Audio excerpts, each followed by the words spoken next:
हाथ जोड़ते हैं, जिनसे अपनी कामनाएं पूर्ति कराने की इच्छा रखते हैं, वो देवता तरस रहे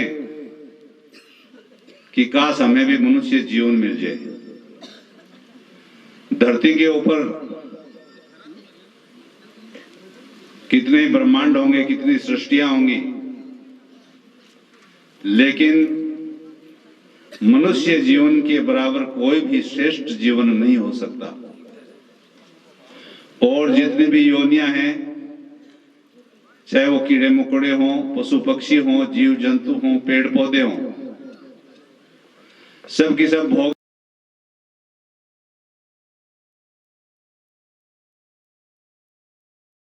योनियां हैं, वो सब यहां पर इस धरती पर भोग करने के लिए आते हैं। मनुष्य जीवन एक ऐसा है जो कर्म योनि है। मनुष्य जीवन में आकर के मनुष्य अपने जीवन को श्रेष्ठ कर्मों के साथ जोड़ करके, साधना के साथ जोड़ करके, परमात्मा के साथ जोड़ करके और नर से नारायण बन सकता है। इसके अलावा कोई मार्ग है नहीं। भगवान को प्राप्त करने का अगर धरती के ऊपर कोई मार्ग है तो एक ही मार्ग है, एक ही रास्ता है, वो है मनुष्य का जीवन। और वो जीवन साधना में लग जाए। कौन बात कर रहा है? ये जीवन साधना में लग जाए। भोग करते हैं, वो भोग के कीड़े बन करके फिर भोगों के अंदर जन्म लेते हैं। और जो आदमी अपने जीवन को लगा देता है श्रेष्ठ कामों में, साधना में, उपासना में, उसका जीवन सफल हो जाता है। भाइयों बहनों, मनुष्य जन्म पाकर के भी कोई व्यक्ति अगर परमात्मा का स्मरण नहीं करता, भगवान के भजन में नहीं लगता, तो समझ लीजिए कि उसका जीवन बेकार चला गया। आपके पास हो सकता है आप करोड़ों अरबों रुपए होंगे, हो सकता है आपके पास बहुत सारी फैक्ट्रियां होंगी, हो सकता है आपके पास बहुत बड़ा पद होगा, प्रतिष्ठा होगी, हो सकता है आपका बहुत बड़ा नाम होगा, हो सकता है बहुत सारे लोग आपके आगे पीछे नमन करते होंगे, हो सकता है आप बहुत बड़े वक्ता होंगे, हो सकता है आप बहुत बड़े गायक होंगे, कलाकार होंगे, लेकिन अगर आपके हृदय में परमात्मा के प्रति सच्चा प्रेम नहीं है तो ये सब की सब चीजें बेकार हैं।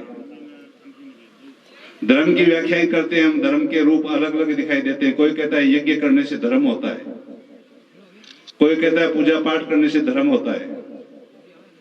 शांत होकर के बैठे ज्ञानीराम जी, ध्यान इधर उधर मत लगाइए, आपका ध्यान इधर होना चाहिए। मन को एकाग्रचित कीजिए, बहुत कीमती समय है ये। ऐसे चलते रहेगी दुनियादारी, ऐसे होता रहेगा, आते रहेंगे लोग, बैठते रहेंगे अपने तरीके से। ये बहुत कीमती समय है। ये गुरु का ज्ञान ऊपर से आ रहा है, हमारे पास कुछ नहीं है। वो बहुत अच्छी प्रेरणाएं दे रहे हैं हमें। धर्म के बारे में अलग अलग व्याख्याएं होती रहती हैं। कोई कहता है यज्ञ करने से धर्म होता है, कोई कहता है पूजा पाठ करने से धर्म होता है, कोई कहता है तीर्थ करने से धर्म होता है, कोई कहता है दूसरों की सेवा करने से धर्म होता है, कोई कहता है माँ बाप की सेवा करने से धर्म होता है। धर्म के रूप अलग अलग हैं, लेकिन तुलसीदास जी ने जो धर्म का रूप दिया है, 2 पंक्तियों में इतना शानदार रूप दे दिया कि उसके अंदर सारे वेद, शास्त्र, पुराण, गीता सब के सब उसके अंदर आ जाते हैं। पर हित सरिस धर्म नहीं भाई, पर पीड़ा सम नहीं अदमाई। दूसरों को सुख देने के बराबर कोई भी धर्म धरती पर नहीं हो सकता, और दूसरों को पीड़ा पहुंचाने के बराबर कोई अधर्म नहीं हो सकता।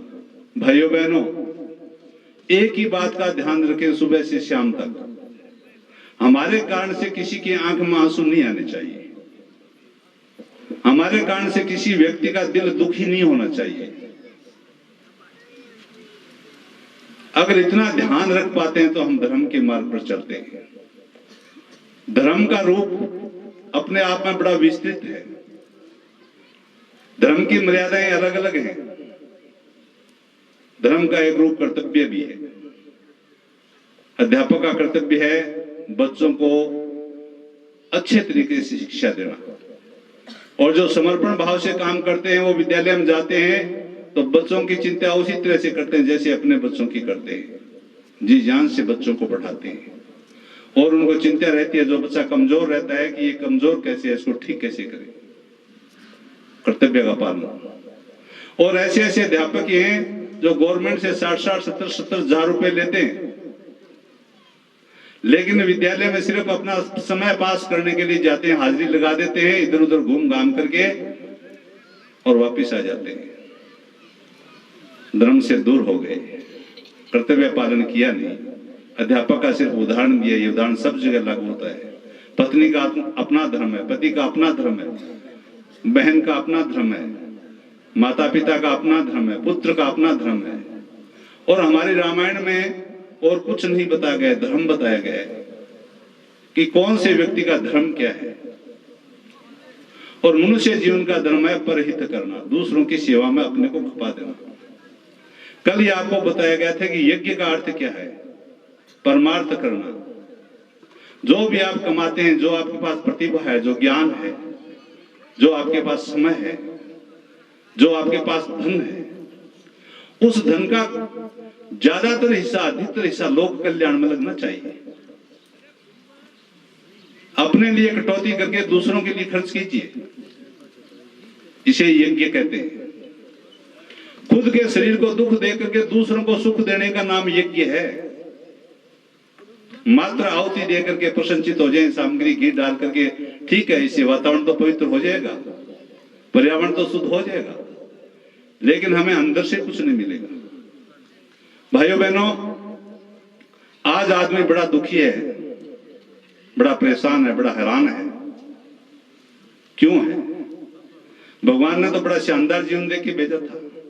चिड़िया सुबह चहकती हुई निकलती है और नाचते कूदते हुए शाम को आराम से अपने बच्चों में आके सो जाती है।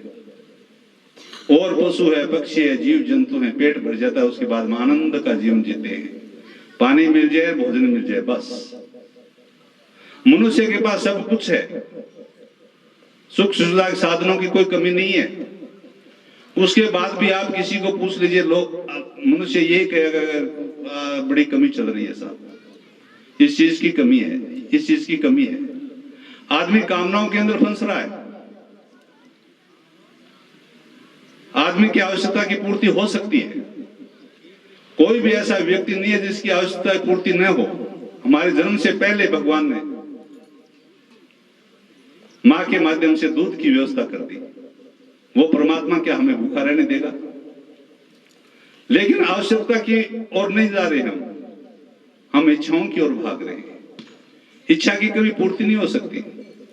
क्यों? आज इच्छा एक छोटा मकान बनाने की, मकान नहीं है तो कल बड़ा मकान बनाने की इच्छा हो जाएगी। आज छोटी गाड़ी पास में है तो कल बड़ी गाड़ी की इच्छा हो जाएगी। आज एक फैक्ट्री है तो कल 5 फैक्ट्रियों की इच्छा हो जाएगी। आदमी की इच्छाएं अतृप्त रहती हैं, इन इच्छाओं की पूर्ति नहीं की जा सकती, आवश्यकता की पूर्ति की जा सकती है। और जो व्यक्ति सिर्फ आवश्यकताओं की पूर्ति में अपना जीवन खपाते हैं, लगाते हैं, वो लोग ही लोक कल्याण के लिए समय निकाल पाते हैं।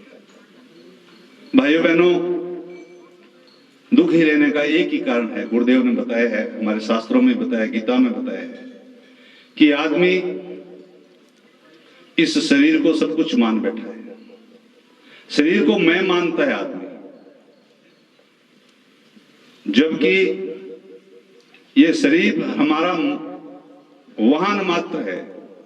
जिस तरह से आदमी कोई घोड़े पर चढ़ के जा रहा है और अब घोड़े को ही खुद मान ले कि मैं घोड़ा हूं, मैं चल रहा हूं, मैं दौड़ रहा हूं, तो क्या होगा?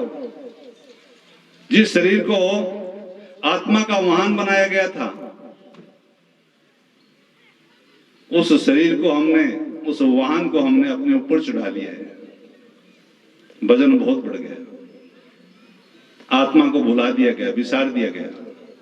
आत्मा को आनंद आता है दूसरों की सेवा करने में, आत्मा को आनंद आता है स्वाध्याय करने में, आत्मा को आनंद आता है यज्ञ करने में, आत्मा को आनंद आता है सत्कार्य करने में। लेकिन ये मन है वो